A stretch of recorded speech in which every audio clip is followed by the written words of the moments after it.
नमस्कार, मैं हूं आशुतोष और आप देख रहे हैं टेलीकास्ट न्यूज़।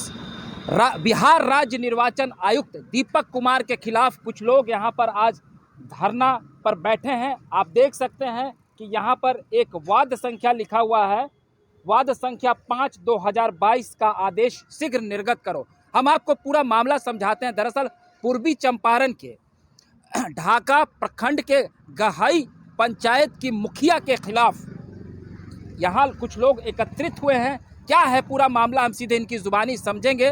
पहले मैं आपको संक्षिप्त में यह मामला समझा देता हूँ कि वहाँ की जो मुखिया हैं, गहाई पंचायत की जो मुखिया हैं, उन्होंने चुनाव के वक्त गलत जानकारी दी थी और उस जानकारी के खिलाफ जो आरोप इन लोगों के तरफ से लगाया गया और जो पत्र दायर किया गया, उसमें आरोप भी सही सिद्ध साबित हुआ है। लेकिन उसके बावजूद अब तक कार्रवाई नहीं की जा रही है।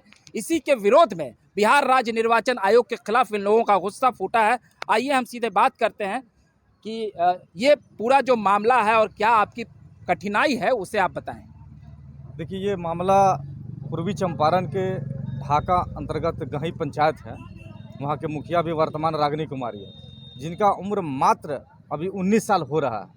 और 19 साल में उन्होंने गलत शपथ पत्र में दिया, जाली कागजात जो है सो भर करके अपना दे करके किसी तरह से चुनाव उनको लड़ा।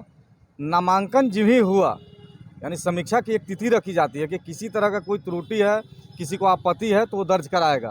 तो समीक्षा की तिथि से पहले ही राधा कुमारी पटेल उन्होंने जा करके आपत्ति दर्ज कराया कि उनका अभी उम्र जो है 19 साल हो रहा है। तो उस पर कोई कार्रवाई नहीं की गई और वहाँ के जो निर्वाची पदाधिकारी हैं उन्होंने उसको ओके कर दिया कि नहीं सही है। उसके बाद में ये मामला आ गया निर्वाचन आयोग, जो सोन भवन में उसका कार्यालय चलता है। दीपक प्रसाद जी उस पर जो है सो जांच भी बैठा दिए। जांच में निर्वाचन पदाधिकारी जो जिला पदाधिकारी पूर्वी चंपारण है, उनके द्वारा जांच कराई गई। उन्होंने जांच समर्पित भी कर दिया। समर्पित किए हुए भी हमको लगता है कि 9 महीने के आसपास हो चुका। जब जांच सही साबित हो गया, एक जिलाधिकारी जो निर्वाचन पदाधिकारी है, जब वो सही साबित कर दिया, तो फिर निर्वाचन आयोग किसका इंतजार कर रहे हैं, क्या देखना चाहते हैं? एक तो सबसे बड़ी विडंबना है कि राज्य निर्वाचन आयोग वो एक फुली ऑटोनोमस बॉडी है। उस पर लोगों का भरोसा होता है कि ये जो करते हैं सही करते हैं। चाहे इलेक्शन के समय में जो भी पदाधिकारी होते हैं, सबका पावर सीज होता है, नेता का पावर सीज होता है, आम जनता का पावर सीज होता है। चुनाव आयोग सर्वोपरि होता है। एक सर्वोपरि के पास केस दर्ज है, जांच भी आ चुका है। उनके ही एजेंसी जो है सो साबित कर दिया कि यह अवैध है, इनका उम्र नहीं है, अहार्ता 21 साल होना चाहिए तभी चुनाव लड़ सकता है।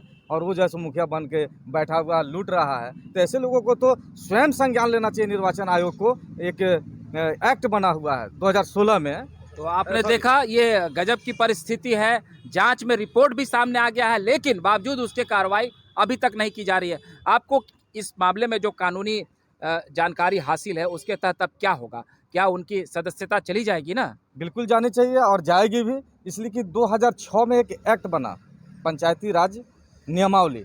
उस नियमावली के धारा 136 1 और 2 के तहत अगर चुनाव आयोग को, निर्वाचन पदाधिकारी को या निर्वाचित पदाधिकारी को किसी तरह से अगर जानकारी मिलता है कि वो अहर्ता को पूरा नहीं करता, उम्र कम है, तो स्वतः संज्ञान लेकर के उसको निरस्त करने का पावर है। और इस पावर का क्यों नहीं यूटिलाइज हुआ? उसके बावजूद छोड़िए कि जब किसी व्यक्ति ने कंप्लेन कर दिया है तो आपको तो पूरी तरह से जानकारी प्राप्त हो चुका है। हम राधा कुमारी जी से भी जानेंगे, आपने जो ये कंप्लेन दायर किया, आपको जब ये जानकारी मिली तो अब आपको क्या न्याय की उम्मीद है? जी बिल्कुल, यहाँ न्याय की हमको उम्मीद है। हम आशा करते हैं कि उन्होंने ये तो सुनवाई 25 नवंबर को हुआ था लास्ट, तो उन्होंने बताया, फिर बीच में हम गए थे उनसे मिलने, तो उन्होंने बताया कि 1 हफ्ता में आपका ये काम आदेश जारी कर देंगे। लेकिन उसके बाद फिर गए थे हम वहाँ पर चुनाव आयोग के पास, प्रदीप कुमार प्रसाद जी के पास, तो उन्होंने बताया कि मतलब 1 हफ्ता में जारी कर देंगे, लेकिन नहीं किए। फिर हम गए तो उन्होंने मिलने से इनकार कर दिया। इसमें क्या आपको कोई धांधली की बू आ रही है? आपको लग रहा है कहीं कुछ मामला गड़बड़ है? बिल्कुल लग रहा है गड़बड़ है। गड़बड़ नहीं होता तो 3 महीने से ज़्यादा कैसे हो जाता? बिल्कुल गड़बड़ है जी बिल्कुल। यहाँ पर कुछ प्रबुद्ध लोग हैं, मैं उनसे भी जानना चाहूँगा। आपको क्या कभी ऐसी कोई सूचना मिली है कि राज्य निर्वाचन आयोग भी इस तरह की कोई हरकत करता हो कि वो मतलब न्याय देने से कतराता हो? संवैधानिक तौर से तो करना नहीं चाहिए, क्योंकि वो इंडिपेंडेंट है और वो खुद स्वतंत्र है। लेकिन आज के समय में अगर इस तरह हो रहा है तो दुर्भाग्य की बात है। और सारी चीज़ें हैं, आज का तंत्र लगा हुआ है, पूरा प्रशासन है, लेकिन फिर भी अगर इस तरह की बातें आती हैं तो इसका हम पुरजोर विरोध करते हैं। ये गलत है, इस पर संज्ञान लेना चाहिए। तो आप फिर से समझ लीजिए और सुन लीजिए कि ढाका प्रखंड के गहाई जो पंचायत है, वहाँ की जो मुखिया हैं, उनके खिलाफ लोग एकत्रित हुए हैं। मामला जो है वो काफ़ी संगीन है। रिपोर्ट भी आ गया है, डीएम के तरफ से रिपोर्ट आ गया है, राज्य निर्वाचन आयोग के तरफ से रिपोर्ट आ गया है और राज्य निर्वाचन आयोग के वरीय पदाधिकारी इस मामले पर फैसला लेने से हिचक रहे हैं। दरअसल ये कहीं ना कहीं कोई साजिश की बू आ रही है, जैसा कि लोग बता रहे हैं। तो मैं उम्मीद करता हूं कि राज्य निर्वाचन आयोग मामले पर संज्ञान ले और जल्द से जल्द इस पूरे मामले पर न्याय दे। अगर आपको हमारा ये वीडियो अच्छा लगा हो तो कृपया कर लाइक, सब्सक्राइब और शेयर कर दे और अगली बार हम नए वीडियो के साथ आपके सामने हाजिर रहेंगे। तब तक के लिए आप हमें इजाजत दीजिए। बहुत बहुत धन्यवाद।